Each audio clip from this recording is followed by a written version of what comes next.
এক রাজার মনে কোনো সুখ ছিল না। সেই রাজা তার রাজ্যের একজন প্রজাকে দেখে খুবই হতবাক হলেন, কারণ তার তেমন কোনো ধনসম্পদ ছিল না, কিন্তু তাকে দেখে মনে হয় সে পৃথিবীর সবচাইতে সুখী মানুষ। মন্ত্রী বলল, রাজা মশাই, এই লোকটিকে দেখে আপনি বিচলিত হবেন না, আপনাকে একটা খেলা দেখাবো, চলেন।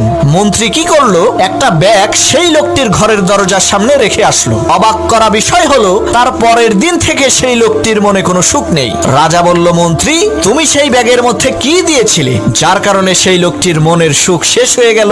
তখন মন্ত্রী বলল, রাজা মশাই, আমি সেই ব্যাগের মধ্যে 99টা স্বর্ণ মুদ্রা দিয়ে ব্যাগের উপরে লিখে দিয়েছি এই ব্যাগে 100টি স্বর্ণ মুদ্রা আছে। লোকটি ওই 99টি স্বর্ণ মুদ্রা পেয়ে খুশি না হয়ে সেই মিথ্যা একটা স্বর্ণ মুদ্রা খুঁজতে খুঁজতে তার খুশিকে শেষ করে ফেলেছে। শোনো মুসলমান, আমরা ওই লোকটির মতোই আল্লাহ তাআলা যে 99টি নিয়ামত আমাদেরকে দিয়েছেন তার শুকরিয়া আদায় না করে মিথ্যা একটা স্বপ্নের পিছনে ছুটে বেড়াই।